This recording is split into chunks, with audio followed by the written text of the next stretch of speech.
નમસ્કાર દોસ્તો, વર્લ્ડિંગ બોક્સ એકેડમીમાં ફરી આપનું હાર્દિક સ્વાગત છે.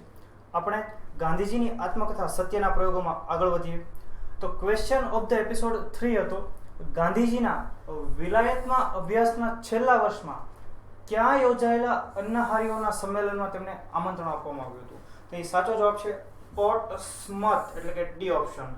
તો આ પ્રશ્નનો સાચો ઉત્તર આપનાર વ્યક્તિઓ છે, લકી વિજેતાઓ છે હિરેનભાઈ લાલકિયા કે જેઓ દેવભૂમિ દ્વારકાના છે, નિધિબેન ચૌધરી કે જેઓ મહેસાણાના છે, અને ઉર્વશીબેન પરમાર કે જેઓ ગાંધીનગરના છે. તો આ ત્રણેય લકી વિજેતાઓને વર્લ્ડિંગ બોક્સ પરિવાર તરફથી ખૂબ ખૂબ અભિનંદન. હવે આપણે આજના લેક્ચરની શરૂઆત કરીએ તો એપિસોડ 4 નો ક્વેશ્ચન નંબર 1. ગાંધીજીએ તેમની પેરિસ યાત્રા દરમિયાન પ્રાચીન દેવળો નિહાળ્યા હતા. આ દેવળમાં ત્યાંના લોકો કઈ મૂર્તિની પૂજા કરતા હતા? તો એ જવાબ થશે સી, કુમારિકા મરિયમની મૂર્તિની પૂજા ત્યાંના દેવળની અંદર ત્યાંના લોકો કરતા હતા. ત્યારબાદનો પ્રશ્ન, ગાંધીજીની આત્મકથામાં વર્ણવાયેલું નિંદાપાત્ર વિધાન કે એફિલ ટાવર મનુષ્યની મૂર્ખાઈનું ચિહ્ન છે, તેના જ્ઞાનનું પરિણામ નથી, આ વિધાન કોના દ્વારા બોલાયેલું છે? તો એ જવાબ થશે લિયો ટોલ્સ્ટોય. આ ટોલ્સ્ટોય એફિલ ટાવરને લગતું આવું વિધાન બોલેલા કે જે ગાંધીજીની આત્મકથાની અંદર લખાયેલું છે.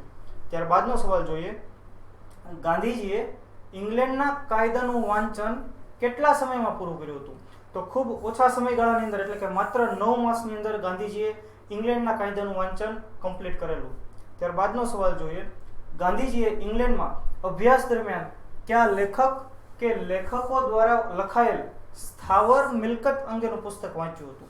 તો અહીં જવાબ છે સી, એ અને બી બંને, એટલે કે વિલિયમ્સ અને એડવર્ડ્સ દ્વારા લખાયેલા આ જે લેખકો છે એમના દ્વારા લખાયેલા પુસ્તકો ગાંધીજીએ ત્યાં વાંચેલા હતા. એટલે આપણો જવાબ થશે સી, એ અને બી બંને. ત્યારબાદનો પ્રશ્ન જોઈએ, ગાંધીજીએ વિલાયતમાં બેરિસ્ટરના અભ્યાસ દરમિયાન જંગમ મિલકતના પુસ્તકનું રસપૂર્વક વાંચન કર્યું હતું. તેના લેખક કોણ છે? તો તેના લેખક છે ગુડિયુ. તેમના દ્વારા લખાયેલું જંગમ મિલકતનું પુસ્તક ગાંધીજીએ ખૂબ રસપૂર્વક વાંચેલું. ત્યારબાદનો પ્રશ્ન, ગાંધીજી કયા વર્ષે બેરિસ્ટર બન્યા હતા? તો અહીં આપણો જવાબ થશે બી, ઈસવીસન 1891 ની 10મી જૂને ગાંધીજી બેરિસ્ટર બન્યા હતા. ત્યારબાદનો પ્રશ્ન, કે અને મેલ્સનનું 1857ના બળવાનું પુસ્તક વાંચવાની સલાહ ગાંધીજીને કોણે આપી હતી?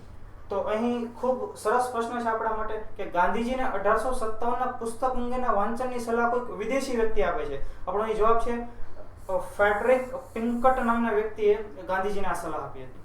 ત્યારબાદનો પ્રશ્ન, મિસ્ટર ફ્રેડરિક પિન્કટે મનુષ્યની ઓળખ સારી રીતે કરી શકાય તે માટે ગાંધીજીને કયા લેખકના પુસ્તક વાંચવાની સલાહ આપી હતી?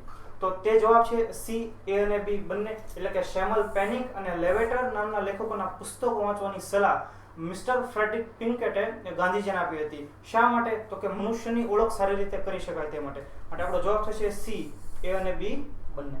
ત્યારબાદનો પ્રશ્ન જોઈએ, મહાત્મા ગાંધી વિલાયતથી બેરિસ્ટર બની ભારત પધાર્યા, ભારતના મુંબઈ બંદરે તેઓ ઉતર્યા ત્યારે કયા જહાજમાં આવ્યા હતા? આ પ્રશ્ન ખૂબ મહત્વનો સાબિત થઈ શકે છે. તો આપણો જવાબ છે ડી, આસામ સ્ટીમર નામના જહાજની અંદર તેઓ મુંબઈ બંદરે ઉતર્યા હતા. ત્યારબાદનો પ્રશ્ન જોઈએ, ગાંધીજીના જીવનમાં પરિવર્તન લાવનારા તથા ગાંધીજી પર ઊંડી છાપ છોડનારા વ્યક્તિઓમાં કોનો સમાવેશ થશે? તો અહીં છે રસ્કિન, રાયચંદભાઈ, ટોલ્સ્ટોય અને ડી આપેલા તમામ.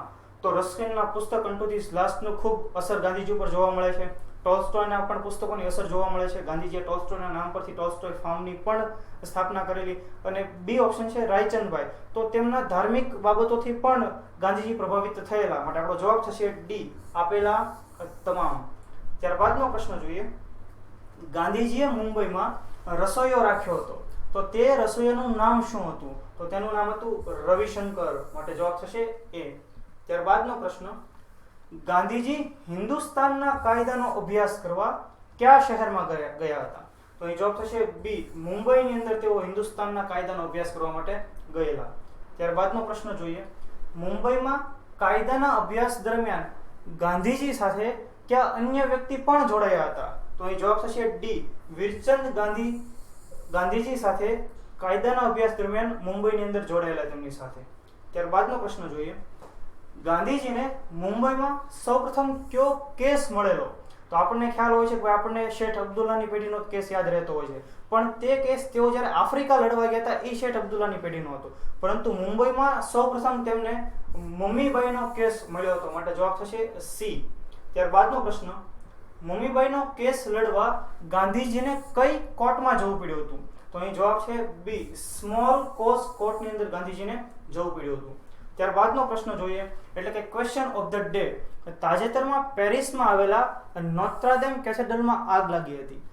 આ નોત્રાદેમ કેથેડ્રલની મુલાકાત ગાંધીજીએ કયા વર્ષમાં લીધી હતી? તો આ કરંટનો પણ પ્રશ્ન છે અને તેની મુલાકાત ગાંધીજીએ લીધેલી, એટલે ખૂબ મહત્વનું બની જશે. તો આજનો આ ક્વેશ્ચન ઓફ ધ ડે છે. જો આપ આ પ્રશ્નનો સાચો ઉત્તર જાણતા હો તો આપ અમને વોટ્સએપ કરી શકો છો. અમારો વોટ્સએપ નંબર છે 9099096116 અને સાચો અને ઝડપથી ઉત્તર આપનાર 3 લકી વિજેતાઓને વર્લ્ડ બોક્સ પરિવાર તરફથી 100 રૂપિયાની ઇનામી રાશિ એનાયત કરવામાં આવશે. જો આ વિડીયો આપને પસંદ આવ્યો હોય તો તેને લાઇક કરો, વર્લ્ડ બોક્સની ચેનલને સબસ્ક્રાઇબ કરો અને આવા વિડીયોની નોટિફિકેશન માટે બેલ આઇકન પ્રેસ કરવાનું ચૂકશો નહીં. Thank you very much.